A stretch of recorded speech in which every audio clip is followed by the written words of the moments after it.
مجھے بتا سکتے ہو کون سا ٹرینڈ بیرسٹر تھا جو کہ لاہور ہائی کورٹ کے اندر جس نے پریکٹس کی اور پاکستان کا پرائم منسٹر بنا؟ جی بالکل، خیر بالکل تو نہیں، آپ کو تو نہیں پتا ہوگا، اور یہ کر کے کتاب پکڑی آج مقدموں کے چشم دید فیروز خان نون، پاکستان کا آئی بلیو 7واں پرائم منسٹر تھا، ناٹ ویری کلیئر کہ اور یہ کتاب چھپی ہوئی ہے سیونت اسکائی بک سے، سیونت پڑھ رہا ہوں، سیونتھ اسکائی بک سے، یہ سوئی گیس سوسائٹی کے اندر لکھا ہوا ہے، یہ نمبرز وغیرہ اگر آپ نے دیکھنا ہے تو یہ سامنے آپ کے کیے ہوئے. میں نے ہائی کورٹ کے ڈیوڈی کے اندر سے یہ کتاب خریدی، مقدموں کے اندر تو سارے ایڈجرن ہو رہے تھے اور لمبا لمبا انتظار ہو رہا تھا، تو وہاں پہ سائڈ کے اوپر بیٹھ کے میں آج یہ سارا دن پڑھتا رہا ہوں. I really enjoyed this. مجھے کچھ اتنا زیادہ ان کے بارے میں، نون صاحب کے بارے میں معلوم نہیں تھا، بس یہی پتا تھا کہ نواب زادے تھے اور اس طریقے کی بیک گراؤنڈ وغیرہ تھی، اور شاید سکندر مرزا کے ٹائم کے اندر تھے اور ان کو ہٹا کے آئی تھنک کو ہوا تھا، آئی بلیو کو کے ذریعے اس کو اٹھایا گیا تھا، پرائم منسٹر وغیرہ تھے. آٹو بایوگرافی تھی، I don't know much about it, اور کافی پڑھ لیا بٹ اس میں سے I still don't know much about him, because political والی سائڈ پہ نہیں، شروع کے اندر بچپن سے لے کے آگے تک ان کی جو ہے یہ، اور پڑھنے میں یہی لگتا ہے کہ خود ہی لکھی ہوئی ہے. کیا یہ ٹرانسلیٹڈ ہے کہ اوریجنل ہے؟ ملنے کا پتہ علم و عرفان پبلشرز کے پاس بھی یہ موجود ہے، اندر لکھا ہوا ہے. چیک میں یہ کرنا چاہ رہا ہوں کہ یہ ٹرانسلیشن ہے کہ اردو میں ہی لکھی ہے، پرابلی اردو میں ہی لکھی ہے کیونکہ کسی ٹرانسلیٹر کا نام نہیں آ رہا. خیر پڑھنے کے قابل ہے، بہت مزے کی اور کھل کے لکھی ہوئی ہے. ایڈمیٹڈلی کتاب کے ابتدا کے اندر کوئی اتنا دھماکے دار مواد اس کے اندر نہیں موجود، کیونکہ کتاب کے تعارف کے اندر ہی، انٹروڈکشن کے اندر ہی فیروز خان نون صاحب کہتے ہیں کہ 1958-59 کے موسم سرما میں یہ یادداشت مرتب کی گئی اور میں نے کوشش کی ہے کہ کسی کی دل آزاری وغیرہ نہ ہو، اور اس لیے میں نے سارے کے سارے کتاب کو ایڈٹ کیا. تو اس میں کوشش ان کی یہ تھی کہ کنٹروورشل چیز وغیرہ نہ کریں. ماشاء اللہ کا ٹائم تھا، ویسے بھی اگر کرتے تو دھڑ لیے جاتے.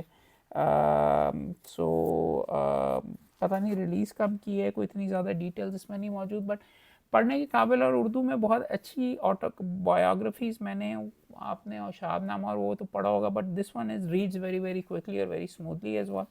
تو میں آپ کو ڈیفینیٹلی ریکمینڈ کروں گا. اپنا بچپن 1893 سے 1905 کے درمیان میں سرگودا سے آئی بلیو تھے، مختلف ایریاز ایٹسن کالج میں پڑھے تھے میری طرح، اور بالکل شاہانہ انداز کے اندر اس کے بارے میں یہ جو سارے کے سارے داخلے اور وہاں پہ جو حرکات وغیرہ اسٹوڈنٹس کے، بہت لائٹ ہارٹیڈ لکھا ہوا ہے. I definitely recommend it.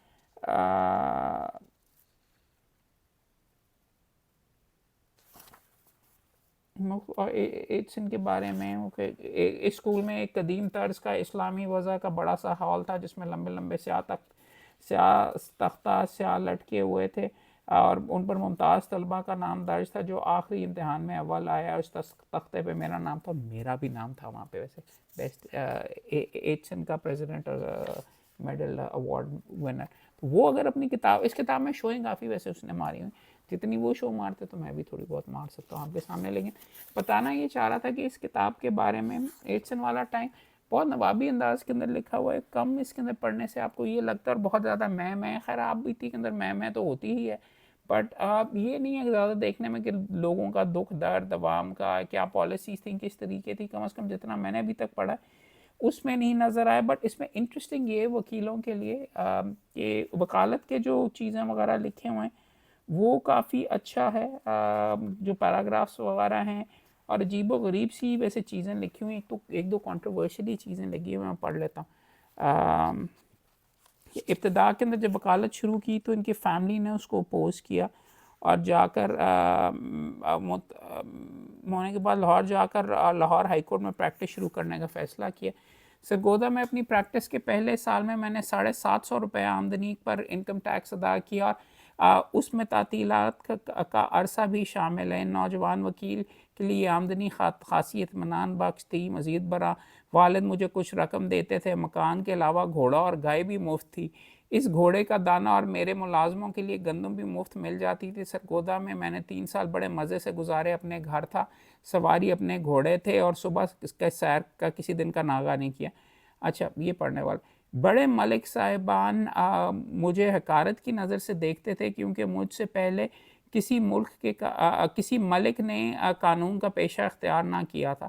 ان کی دلیل تھی کہ یہ اس طرح آدمی کو تھوڑے سے پیسوں کے لیے چھوٹے افسران کے سامنے پیش ہونا اور تمام وقت عدالت میں جی جناب کرنا پڑتا ہے. وہ اس لیے وہ ناپسند کرتا تھا. وہ تو ویسے ہم بھی کرتے.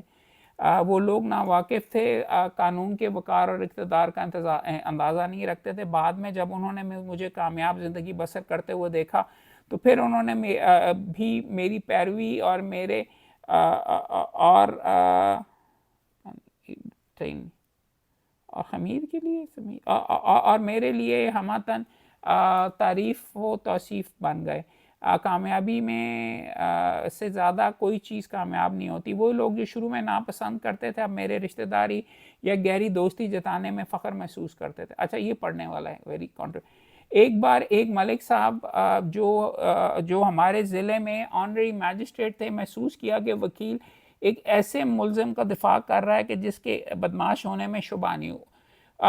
اس پر وہ کہنے لگے, تم وکیلوں کی مثال رنڈیوں کی سی ہے, تم اسی کے ہو جو تمہیں پیسہ دے. اس بات کی شکایت ڈپٹی کمشنر سے کی گئی اور وہ ملک صاحب کو معافی مانگنا پڑی, اور ورنہ وہ میجسٹریٹ کے سارے اختیار کھو بیٹھتے.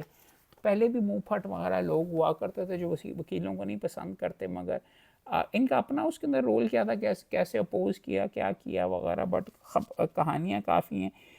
مختلف ہندو مسلمان جو سارے دوست. ریلیا رام ایڈوکیٹ نے ایک دن ہمیں بتایا انڈین سول سروس کا انگریز افسر میجسٹریٹ بن گیا, اور پہلا مقدمہ اس کی عدالت میں ایک اونٹ کی چوری کا پیش ہو گیا ہے. ریلیا رام کی طرف سے پیروی کر رہے تھے. انہوں نے نوجوان انگریز سے کہا ذرا عدالت سے باہر تشریف لے چلیں اور خود ہی دیکھ لیں کہ بیچارہ معمولی سا آدمی اونٹ جیسے ڈیل ڈول کے جانور کو کس طریقے سے چوری کر سکتا. اگر گھڑی یا زیور کی بات ہوتی تو معاملہ کی نوعیت مختلف تھی. انگریز افسر نے اونٹ کو دیکھا تو فوراً عدالت میں اور مزید جرح اور بحث کے بغیر ملزم کی بریت کا فیصلہ لکھ دیا. اس طریقے کے اور بھی کوائٹ انٹرسٹنگ پڑھنے کے لیے. I would definitely recommend. زیادہ ابھی تک میں نے اس کے اندر نہیں پڑھا. ایک دو چیزیں میں نے اس کے اندر پڑھی ہیں کہ قائد اعظم سے ان کا کیا تعلق تھا, اس کا کوئی ذکر, ان کا ذکر کوئی مجھے یہاں پہ نظر نہیں آیا. جتنا ذکر ان کا سکندر مرزا اور اس کا ہے, اپنے پرائم منسٹرشپ کا, حسین شہید سہروردی کے بارے میں بھی, آغا خان جو رہے ہیں ان کے بارے میں بھی اچھی انٹرسٹنگ کتاب ہے. اور زیادہ ڈیٹیل میں پڑھوں گا, but I recommend very very heavily, خاص طور پہ اگر اپنی اردو اچھی کرنی ہے. اور میرے طرح کے جو برگر دوست ہیں جن کو پاکستان کی ہسٹری کے بارے میں اتنا زیادہ نہ پتہ ہو, I recommend very very hardly. پوری کی پوری پڑھ کے اس کے مختلف ایکسپٹس وغیرہ بھی امید ہے آپ سے شیئر کروں گا. ضرور چیک آؤٹ کریں. مجھے آئی بلیو یہ 800 روپے کے اندر ملی, 1500 روپے کی قیمت ہے. So I got it for 800 روپے یا 1000 روپے. Definitely recommend it, do get it. بلکہ 1000 روپے ہی کی تھی. So do check it out, اور مجھے بھی پلیز بتائیے گا کیسے لگتی.